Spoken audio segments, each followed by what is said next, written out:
Hey, everybody, how's it going? And welcome to another episode of the Impakt Podcast. My name is Jeff Welsh, and I'm the co-founder of Impakt Results. And we have two guests today, bringing back Mike. Mike, how you doing?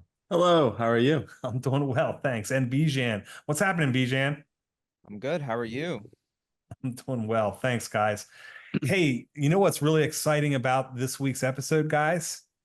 We're at episode number 10. We've done 10 consecutive episodes of the podcast. Yeah, Congratulations. true. We rock.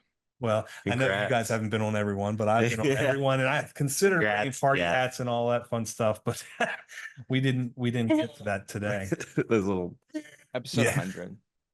Episode, we'll definitely episode 100, we'll have to do something special, maybe even 20, because at that point, by episode 20, we should have all the bugs dialed in. Hey, if you guys have watched any of the previous episode, you'll notice that the studio here keeps getting better and better. And you can see we now have a TV on the background screen there, so we can share stuff with you. That's really exciting. It's pretty cool. We're looking. I know. I saw it fresh when I came in here, so I saw it about just a few minutes beforehand, and I was like, "Ooh, fancy." Trying to look professional and be professional, and I think by the time we get to episode 20, we should be good. But hey guys, I know that you wanted to hop on the next episode here and talk about some more web related things, some things that could be insightful and helpful to our audience on how they can, assist making their e-commerce site better and increasing web conversions. Sounds like you guys have something special in store for us today. Yeah. Yeah. So Yeah. I can sort of start us off because Yeah, do it. we were just talking it was just like a meeting the other day about how are we differentiating ourselves from other people. And one of the things we brought up was how our web design process goes like with our clients. And something that's pretty interesting is that we've had like quite a bit of clients come to us being like, we've gone to other agencies with like a specific design in mind, and they've said no. And it's often frustrating for like the business owner because it's like, shouldn't you be able to just code what I've designed already, or what I've hired another designer to do? But a lot of other agencies have like predefined templates that they really don't like to stray away from. And so we really like to go deep and figure out what's the best route for our clients. Right. And yeah, I mean, I don't know if you have anything more to say to that, Mike, Oh, but that's Oh sort yeah, for of sure. yeah. So like what I will say is the default process is for us to, come in and redesign everything from the ground up and just get the approval from the client as we go. But we are very accommodating. So if somebody wants to come to us with their own design and they just want to contract us to build the thing, you'd be surprised at how many people don't want to do things that way. But we don't mind. Like, that saves a few steps on our end. There's no back and forth as to what, whether the client's going to like this or that. You go back and forth until you really get down on that design to exactly what they want. But if they've already worked with the designer and done and went back and forth and accomplished that, then we're willing to just build out what they want. Yeah, and I think that's unique about us. Like, anyways, we did that semi recently, but we also have mostly been designing it ourselves. I just wanted to say that that's not the default, right? Like, it's not the norm for people to just bring us a comp like that, but we're down, I think what's really interesting about that approach here is that, obviously new clients that come to us for website projects or whatever redesigns, whatever it may be, they obviously know their industry better than us if it's something that's new or different. And so I think that it's for sure we want to make sure that we take advantage of their input as well, and we don't want to completely shoot it down. That being said, because we've got over a decade's worth of agency experience here, not to exclude all the other experience all the team members have, like, we do know what we are doing. when it comes to conversions, because at the end of the day, I mean, it's cool to be able to do a website redesign, but at the end of the day, we're promising increased sales and conversions for the Right. client. And it's, by all means, we want to take their input. And if it's, a lot of times I think it's valid input, but then we also have some input as well. So I think that you're right. We do have a unique approach that most agencies want to come in and overhaul everything. And that's a lot of times is not like a good thing. It's starting off like Right. the relationship with the client on Right. a uneasy note, so to speak. Yeah, and if there's a disagreement, if we have a difference in ideas, from their comp, if I'm like this comp's good, but we should change X, Y, and Z. It usually goes pretty well because I can substantiate, who's right between me and the client if there is a disagreement with a split test. For sure. Yeah. And I will report it exactly the way it lies. If they're right, I'm gonna send it either way, and be surprised about that. But the data doesn't lie. So that kind of takes the emotion out of the collaboration process, right?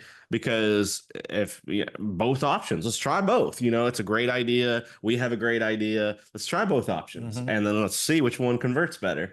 So yeah, I mean, I love it when the client honestly like participates, because if there's disagreement there, then hey, you got a split test. Yeah. Absolutely. And sort of to add on that, like with the conversion tests and stuff, like because we've done like so many of them, we already have like these designs in mind. And whether you have your own design or if we're building our own design, it's always with that optimized conversion in mind.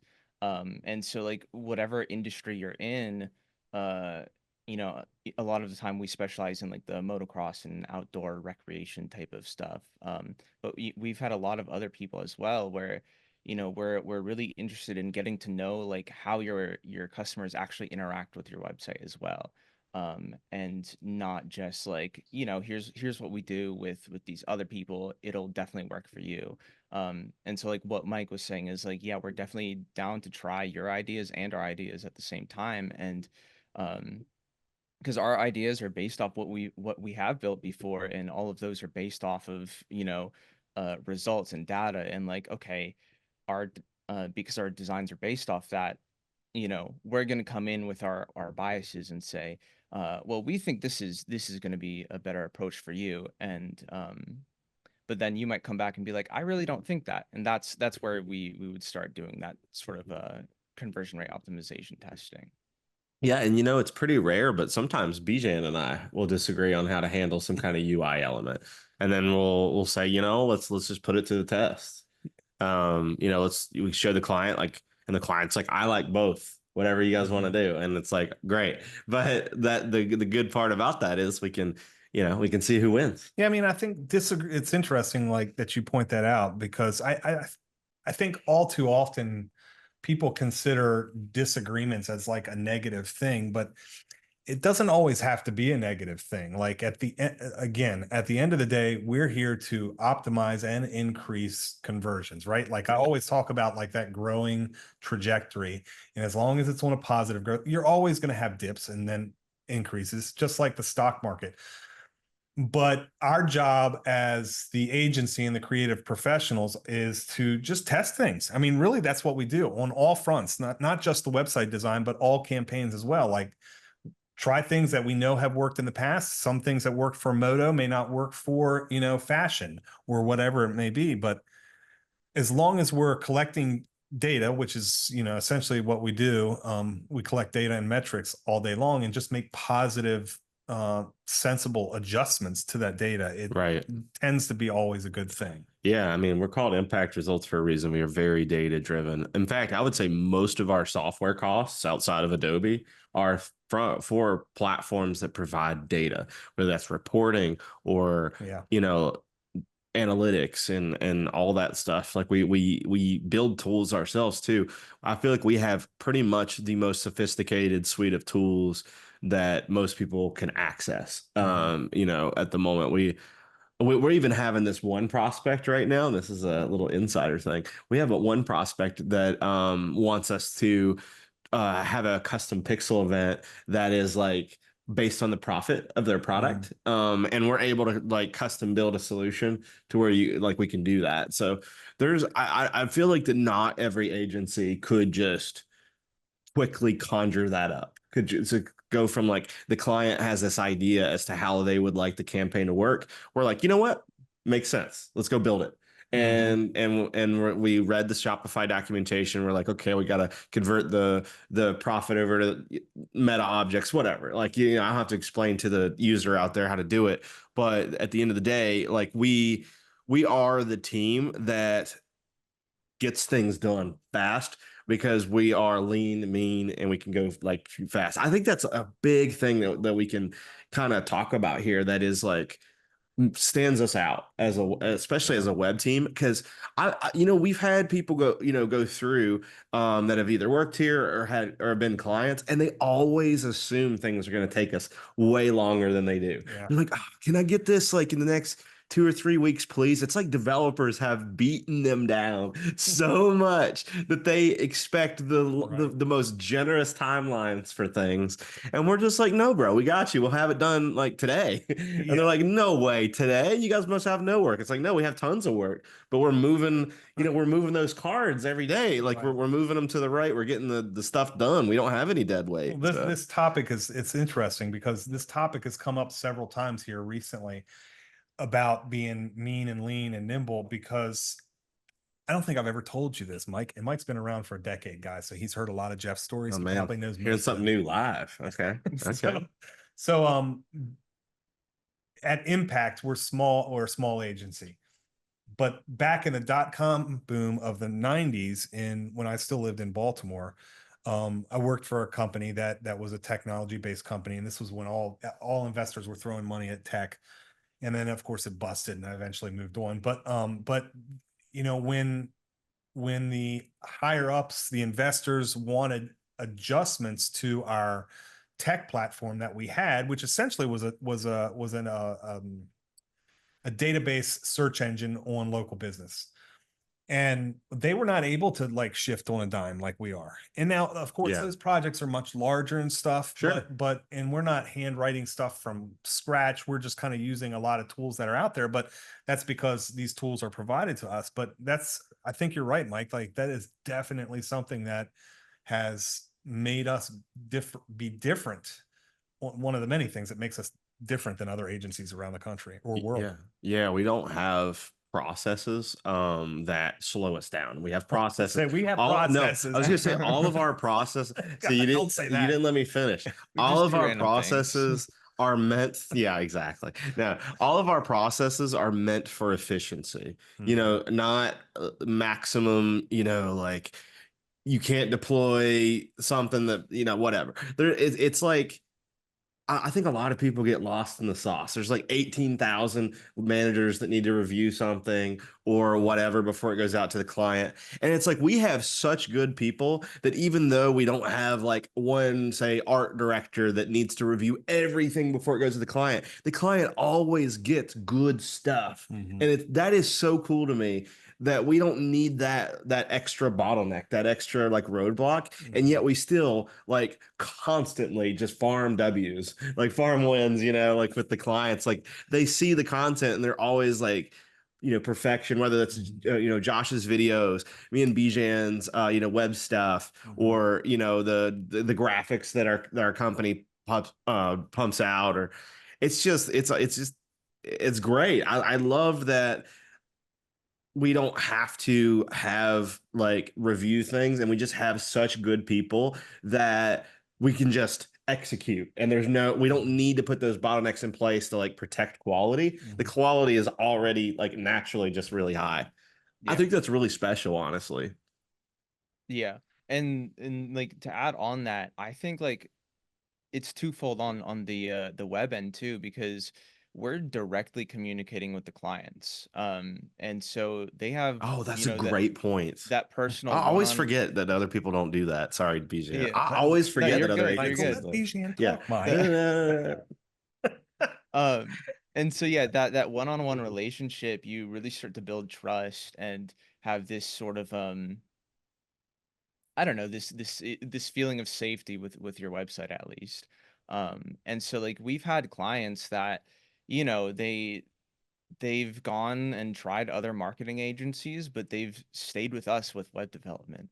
And it's just because we're, again, I don't want to brag here, but we're amazing, you know. Yeah, Um, by all means. We're very Look, effective. yeah, you guys, it's okay. Like, I mean, Yeah. it's when you know that you're good at what you do, and Yeah. all of you are, and my entire team is, um, you know, it's okay to talk and to be proud of that. I mean, it's Yeah. something we've worked really hard at for over a decade. I mean, guys, it's been over 11 years. Mike's been here for 10 of them. Like, Yeah. we have changed so much and grown so much, and it's okay to be proud of the things that you do. I mean, it's just it's something that we're really strong at, is our little niche. But I think Yeah.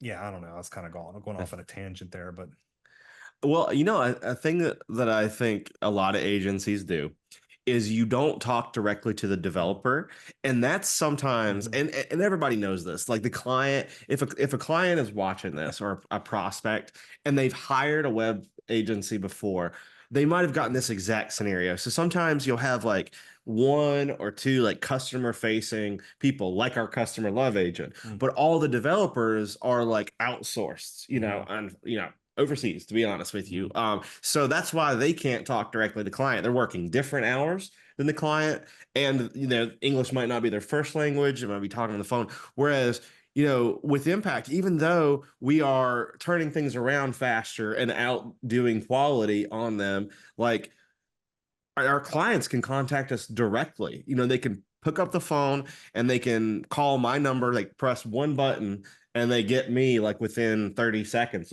of picking up the phone. There's no phone trees, none of that bull.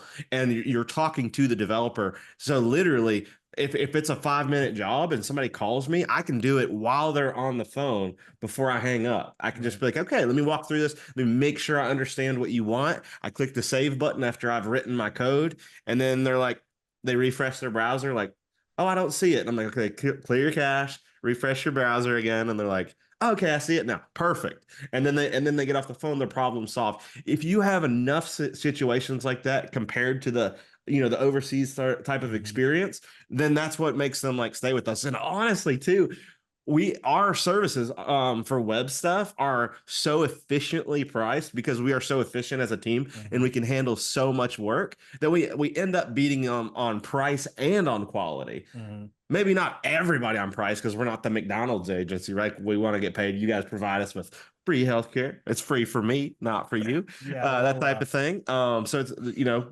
create good jobs around here, and we charge less and get the job done faster. I mean, win, win, win, win. yeah, I mean, I think So there's also been times too where another thing that differentiates us, like, you know, our sales team is mean and lean as well. So there are instances where we have too many leads, or Mike, for example, will see an opportunity with a client on, or a previous client or a prospect, whomever, and he can just he's been known to take the lead under his control and close the deal, yeah, and then end up being the one managing the production with Bijan as well. yeah, And then we've had a everything's couple of solved. people that are just like, wait a second, you're like the web developer. Why am I talking about the contract with you? Yeah, It's because, you know, the other team's busy doing something else, and Mike can do this, and he yeah. can. It's more efficient that way. I'm the one that's going to be quoting the price anyways. So if I'm the one that's on the phone and I'm like, Yeah, okay, you've just described to me, I know exactly how many days this is going to take Bijan, and I might send Bijan a quick message if he's in there with me. I'll send him yeah, a private one just to confirm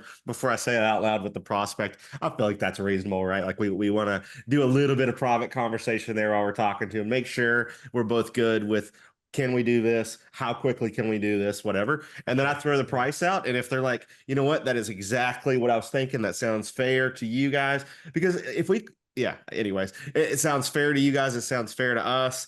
Let's go. And then so I'll say, okay, give me your, you know, your card number. Here's the scope of work doc. Luke will be sending you a contract, and then he'll send it. They'll sign it. Doesn't even need to meet with them. And I'll do the you know, Bijan and I will do the project too. And That's like his dream day, right? oh yeah, Like that's like the best day ever.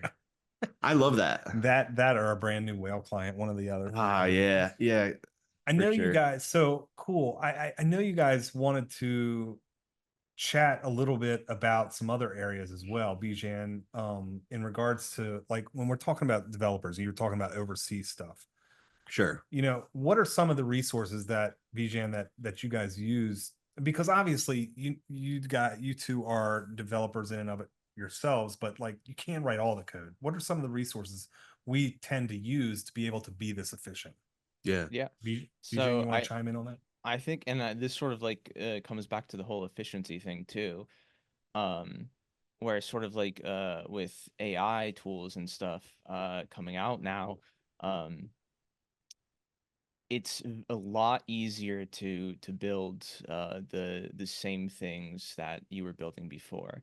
Um, and I'm talking about True. just like in terms of like typing speed too. Like uh and I think there's a whole lot of like controversy with AI too, right? And people are like, oh, AI is taking jobs, AI is doing this, AI is doing that, and then we have a lot of agencies that are saying like, hey, we're empowered by AI, we're doing all these things with AI, and it's like, the buzzwords kind of getting old, and people are starting to realize like, oh, AI is not all that great yet.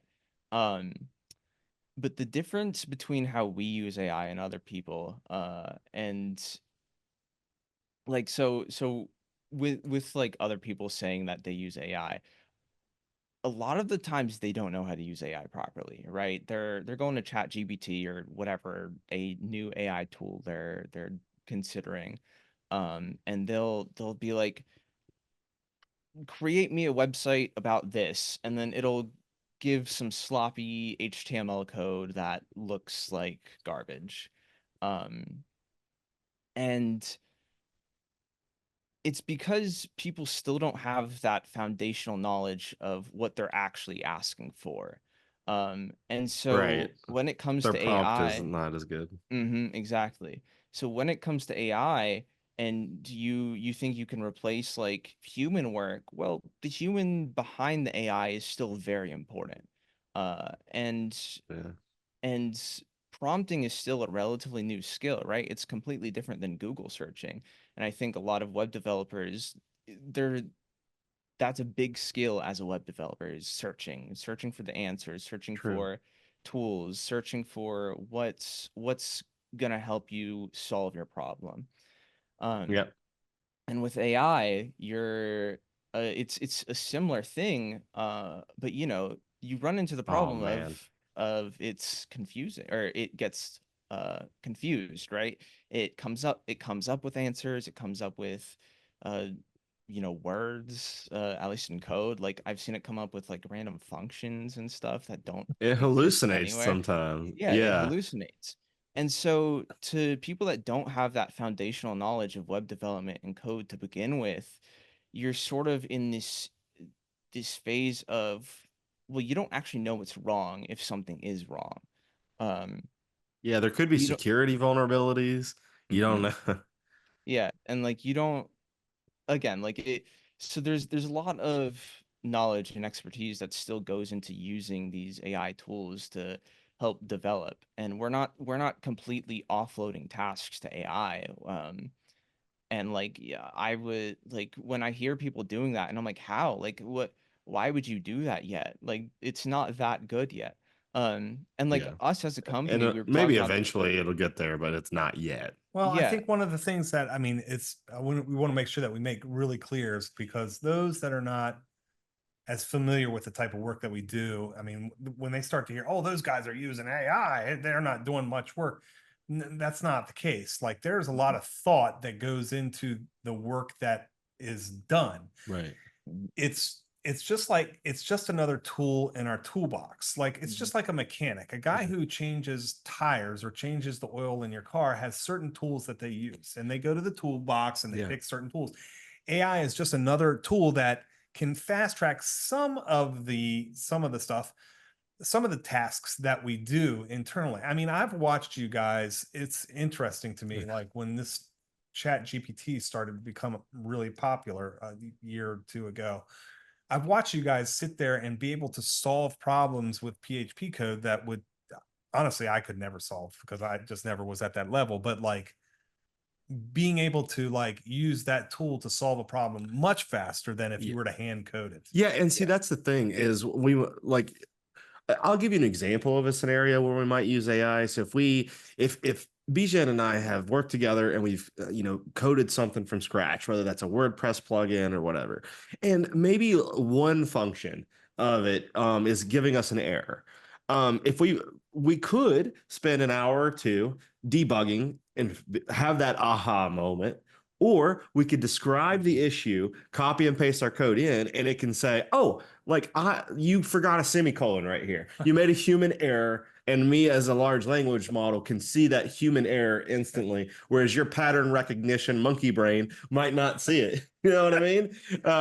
So that's where AI just edges us out, and it is able to provide that extra third developer value. It's the best debugging assistant ever, and that might not be fully what we use it for. We might use it for if we want to like get started on a new thing to see what it spits out. And even if it spits out really dumb bad code, we can often use it to talk out and figure out where we want to go with it for our better code. So we use it for ideation sometimes, we'll use it for debugging sometimes, and just for adding that little extra. If we put our code in there and it can add a little something to it, we look at the code and we're like, oh no, this is good code this time, or this is bad code or whatever. And then we can read the whole thing and determine like, did it just contribute value or not? Most of the time it'll save us these little 5-minute, 10-minute blocks. And the good thing is that adds up with how much we personally use it.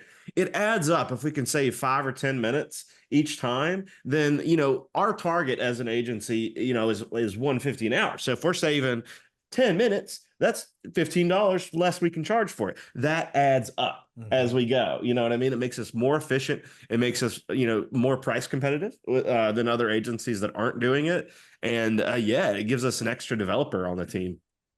Wouldn't you agree with that, Bijan?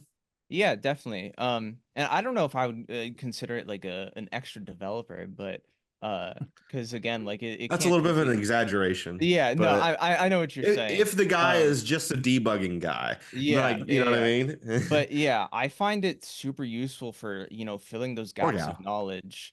And like, I know, like you mentioned, like the WordPress plugin. If I'm working on a WordPress plugin, WordPress, I'll I'll I'll have my idea and I'll have like the, in words how I want my code to run. And I'll tell it, and I've been using a different AI tool instead of ChatGPT. I've been using Claude AI.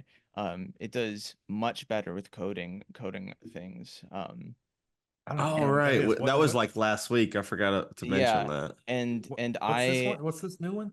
It's called Claude AI. Claude.ai. Okay. And it is absolutely incredible. I just dropped my AirPod. I sort of laid everything out in like English words. And again, it's high level understanding of how to do things. So I'm not just like build me XYZ and then it builds it. I'm like build me X. The way X works is by doing this, and that. Then you need to do this, and that. And it's like, I take hours prompting the AI to build me what I need rather than hours doing research, hours doing coding, hours doing testing. So it's like, I have that foundational knowledge. I can tell AI what I need, and then I can scan the AI for, okay, well, it hallucinated this. This is clearly not going to work because it just got confused. Right. And so, it really comes back down to this, we know what we're doing. And regardless of if we use AI to help us be more efficient, the AI work is still going to be very human work. And so, yeah, I think that's AI is like an incredible tool, but most people just don't know how to use it yet. Yeah, true. So yeah, I would highly recommend if anybody's listening out there that maybe it's too small to hire us and they just want to prototype something or they have an idea, start out using AI to help you learn the fundamentals of coding, and then use AI to help you build things in the way that Bijan was describing. That way you can read the code and determine if it's good. You need to know, whether it's hallucinating things. Is it including random libraries? Because like if it does a large language model thing, it might include a library from like a comment that it's ripping that code maybe from a comment in Stack Overflow, and maybe the context of that comment needed a certain like library of code that you don't need in your project. So you might be pulling in a whole library of code that you don't actually have to have, or it could be that you need a smaller like sub library of that library to load in, than the full thing. But if you have the knowledge of the libraries you're working with and the code that you're writing, then you can increase speed. You can, not have bloated code. You not have extra security vulnerabilities, things like that. Yeah, I find it really fascinating. We've gone pretty quickly from an era of not having AI to, I don't want to say definitely not reliant on it, but somewhat spoiled in a way that it's helped us be more efficient. And in a world of marketing agencies where, again, like we get paid on the results that we acquire for our customers and how fast we are. I mean, it's just an incredible tool that we use across the board. I mean, I use it all the time. I use it just the other day. I was like, I'm going to start doing some marketing videos on this specific topic here. I'm speaking to this people in this tone. Give me 7 hooks for this topic. And in the split second, it's got 7 hooks. And now I've got 7 topics for videos that I'm going to work on over the course of the week. And I don't have to spend time thinking about that. Like, yeah, I mean, it's just become a really powerful, positive thing. I mean, this is a topic we could go down a rabbit hole on for a really long time. It really is, but really long time. I mean, I'm really passionate about the use of AI software as somebody that, like has random ideas for things that I want to build, whether like, and it's not just, I don't just use it for my job here. I actually like most of the things I do in my free time. It used to be like web dev stuff because I needed to rank up. Now I pretty much know everything I need to at least accomplish what our clients here need.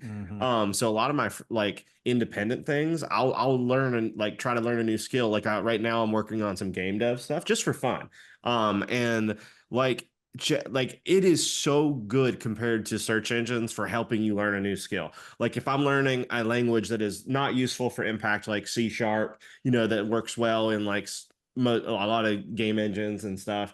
If I get stuck on one line of code, like as I'm going through, say, tutorials, right? Say I'm following a tutorial video exactly, or I'm looking through, you can use it to get yourself unstuck instantly. So that way you don't lose your motivation, because that's the problem. Say you go to like Code Academy or something and you read it really carefully and you're trying to do it like with a new coding language. If you get stuck for too long, you could just go do something else and never get back to it. But if you have ChatGPT, you can paste in what you wrote and what the instructions were, and it could say, I understand why you would think that, but this is the right way to do that.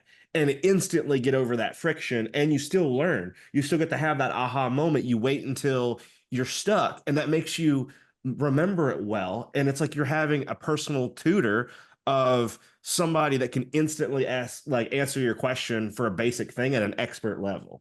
I think that's another amazing use for it. It's like better than a university. Like honestly, I actually think so. It's like crazy how much knowledge it has. Well, and I'm not trying to get off track here, but I mean, you talk about it better than a university. My wife is the director for a school at the local university, and she's using it on the daily. And now I'm not saying that like to like shortcut her job, but like in various aspects of finding out information that would make most sense, or using it. We all use it in our personal lives, right? Like she uses it to develop a menu for the entire week with a grocery list. I do it for barbecue.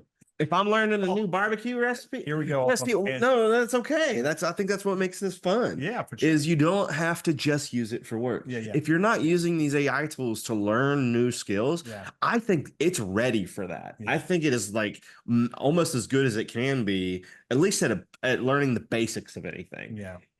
When you get too niche and you get too advanced, sometimes it hallucinates or it doesn't find everything. But if you're like, I want to make some barbecue ribs, there's about 3 bajillion barbecue recipes. It's not gonna tell you to make the barbecue ribs upside down in the charcoal or something. We need to need to create schedule another episode for the three of us just to talk about AI in general, because we're gonna very easily go off topic here. Yeah. No, that's fine. We're talking about barbecue and stuff, but yeah, I mean, I know that we all have some other things going on and stuff. I don't want us to go off on a tangent and not be productive in this episode. Bijan, since you were kind of the guiding light in the topics that we wanted to discuss in this episode, I mean, I feel like we've covered a lot. Is there any final points or anything you want to go over that might be beneficial to the topic of the day? No, I mean, I don't really know. I mean, we're just, we do our best to provide a great service to all of our clients. We try and get to know them like personally, as well as their business and their customers, and really try and figure out what's best for their online presence, both on the website and then on the marketing end. Our marketing team is great. Like we found out like last week our average ROAS was like 9x, which is like actually insane to think about. The average number is pretty crazy, because I know when we first start, I mean, we still talk about, and we scale ad spend. It's not like we're leaving it low to keep the ROAS out. We just keep scaling, and the ROAS is just that high. Well, that's because we iterate, and those clients that work well with us, and we collaborate. I mean, we're a partnership, honestly, with our clients, and collaborate well and work well, we can do great things. And I mean, I think it's just shows that we're passionate about the things that we're interested in and the things that we're really good at, and we've worked long and hard for that. And I mean, we have a solid thing going. But I think for today's purposes, like, I think the objective here was just to kind of outline what makes us different than other agencies, especially on the web front. Bless you, Michael. Bless you. Yeah. Sorry, everyone. It's too much of that zero sugar Dr. Pepper. Oh, dude, you can never have too much zero sugar Dr. Pepper. I don't know if that's true. Well, yeah, I don't agree with you on that one, but that's okay. We can agree to disagree. That's okay. We can split test it. We'll split test it with my seltzer, and see who wins. I already know that I'm going to win this one. So, but yeah, I mean, I think again, that's the whole point, is we just kind of wanted to outline what differentiates us from other agencies. I mean, today we've talked about some of the things that pop in my head. Like, we talked about, how we don't just say no to the clients and some of their ideas, how we like to say yes and collaborate and just ultimately find the best, the things that are best for the client and the best interest of their business. Yeah. If you've made it this far and you have an idea, definitely get multiple opinions and quotes from multiple agencies, and include us in the race. If you have an idea that you would like to develop or whatever, I think that we're very competitive for that. So I'm just going to do a quick call to action and say, give us a bid. That's all I'm saying. Right. Yeah. Absolutely. Yeah.